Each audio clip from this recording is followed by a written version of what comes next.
Hello guys and welcome to this video. Today I will show with you how to set up welcome message on Discord using Mee6 bot. So guys, let's get started.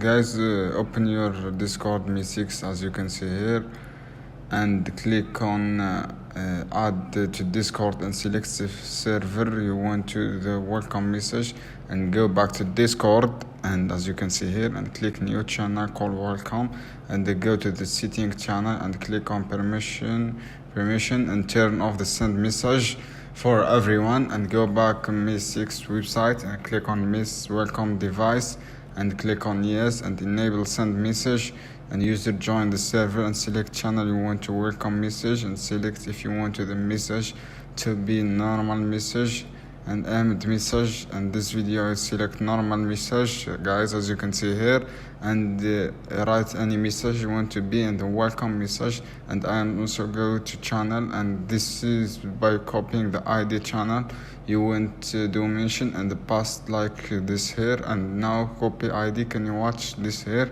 and the description, guys? So guys, this option welcome, this will lock the show and the card. Now everything is done. Every time person joined the server, you will lock show in this video. Thanks guys for watching this video. See you on another video soon. Don't skip, like, share this video for more content.